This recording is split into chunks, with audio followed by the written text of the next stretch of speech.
پاکستان سے جنگ میں شکست کے بعد اب بھارتی حکومت بہت تیزی سے ہتھیاروں کی خریداری اور تیاری پر فوکس کر رہی ہے۔ دنیا کی 10ویں بڑی افواج میں شامل یہ بھارتی فوج جو ہے وہ ہر خطرے کو چین سے خطرہ جو ہے وہ بتاتی تھی۔ بھارتی ہر تیاری کو چین کے خلاف تیاری کا بتاتے رہے، لیکن جلد ہی ان کا یہ دعویٰ جو ہے وہ غلط ثابت ہو گیا اور بھارتی پاکستان پر قبضے کا خواب لیے ہی رہ گئے۔ اس وقت بھارتی حکومت اور افواج کا زیادہ زور برہموس میزائلوں کی تیاری اور دور مار میزائلوں کی تیاری پر ہے، ڈرونز کی تیاری پر ہے جو ملکی سطح پر بنائے جائیں، اور طیاروں کی کمی کو پورا کرنے کے لیے ملکی سطح پر طیاروں کی جلد سے جلد اور تیز رفتار تیاری اور فراہمی بنیادی فوکس ہے۔ بھارت نے ملکی طور پر انٹر سروسز آرگنائزیشن بنائی ہے جو فوج کا ہی حصہ ہوگی، لیکن یہ تینوں فورسز میں بہتر کوارڈینیشن کے لیے جو ہے وہ بنائی جا رہی ہے، جس طرح پاکستان میں ہے۔ یہ در حقیقت بنیاد ہے ایک انٹیگریٹڈ تھریٹ کمانڈ کا، جس کو تینوں مسلح افواج جو ہیں وہ ان کو مشترکہ کمانڈ دے گی اور ان کے فیصلے جو ہیں وہ مل کر مشترکہ طور پر کوارڈینیشن سے کیے جائیں گے۔ اگرچہ بھارت میں اس خیال کو لے کر بھارتی افواج میں ہی بہت سارے تحفظات پائے جاتے ہیں، لیکن بہرحال اس پر کام جاری ہے۔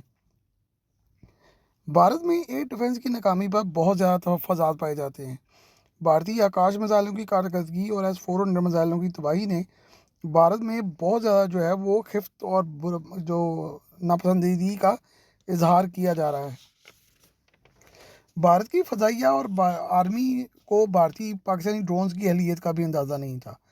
پاکستانی ڈرونز نے جس طرح بھارتی ریڈارز اور ایئر ڈیفنس کو چکمہ دیا، بھارتی اس اہلیت سے خاصے پریشان نظر آئے۔ اس وقت بھارت اس سلسلے میں وسیع سرمایہ کاری کر رہا ہے اور $231 ملین جو ہے وہ 13 معاہدات پر صرف کیے گئے ہیں، جس میں جو جتنے بھی ڈرونز ہیں ان کو ٹریک کرنے کے لیے ریڈار خریدے جا رہے ہیں، جو نیچے سطح پر آنے والے جو ہیں ڈرونز ان کو ٹریک کر سکیں گے، اور چھوٹے چھوٹے میزائل خریدے جا رہے ہیں جو ان چھوٹے ٹارگٹس کو ٹریک کر کے میزائلوں سے گرا سکیں۔ یہ میزائل چھوٹے سائز کے ہیں اور وسیع پیمانے پر جو ہے وہ خریدے جا رہے ہیں تاکہ ڈرونز جتنے بھی آئیں ان کو فوری طور پر نشانہ بنایا جا سکے، کیونکہ اس کے لیے بڑے میزائل کی بہرحال ضرورت نہیں ہوتی۔ بھارتی بحریہ نے ایسے ڈرون خریدنے کا آرڈر دیا ہے جو آنے والے ڈرونز کا راستہ روک سکیں، اور روکتے ہوئے چاہے خود بھی تباہ ہو جائیں تو کوئی حرج نہیں ہے۔ میزائلوں کی خریداری کے لیے بھی کئی ممالک سے رابطہ کیا جا رہا ہے، جس میں کوریا، جاپان اور اسرائیل جو ہیں وہ شامل ہیں۔ پاک بھارت جنگ میں بھارتی فوج کو ایمونیشن کے شدید مسائل درپیش رہے ہیں۔ اس کی بڑی وجہ یہ تھی کہ ایمونیشن کے سٹوریج و فراہمی کے انتظامات جو ہیں وہ بڑے ہی ناقص تھے۔ حالانکہ یہ بہت چھوٹے پیمانے پر جنگ تھی، اس میں بھی بھارتی فوج کو ایمونیشن جو ہے وہ اس کی کمی کا بہت زیادہ جو ہے وہ مسئلہ رہا ہے، اور ایمونیشن میسر نہ آنے کی وجہ سے بہت سارے جو جگہ ہیں ان پہ ان کو کافی پرابلمس کا سامنا رہا ہے۔ اسی لیے اب اس پر بھی بہت زیادہ توجہ دینے کا جو ہے وہ سوچا جا رہا ہے۔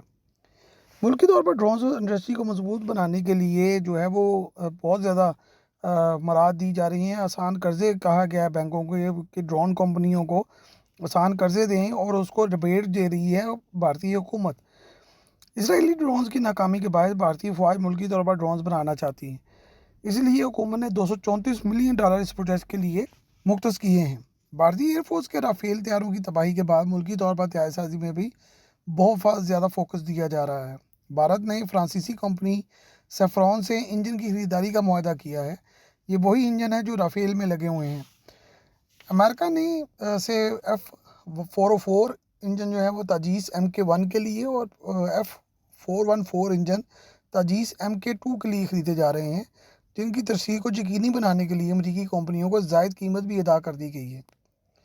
بھارت اپنے 5th جنریشن طیارے کے لیے فرانسیسی انجن استعمال کرے گا، کیونکہ امریکہ سے تعلقات اب خراب ہو گئے ہیں، تو اس لیے اب سیفرون کے انجن جو ہیں وہ منتخب کیے گئے ہیں۔ جنوبی کوریا سے بھی KF-21 لڑاکا طیارے خریدنے کا خواہشمند ہے اور اس پر بات چیت ہو رہی ہے، لیکن یہ بات چیت جو ہے وہ آگے بڑھتی نظر نہیں آ رہی۔ جبکہ جاپان سے بھی انجنوں کی خریداری کی کوشش کی جا رہی ہے تاکہ ملکی طور پر ہی طیارے بنائے جا سکیں۔ بھارت جاپان سے تعلقات کو بہت بہتر بنا رہا ہے، اور وہ اس کا خواہشمند ہے کہ جاپان سے اس کے تعلقات اتنے اچھے ہو جائیں کہ وہ اس کو اپنی ٹیکنالوجی جو ہے وہ آسانی سے فراہم کر سکے، اور بھارت کے جاپان کے ساتھ تعلقات بہت بہتر ہیں۔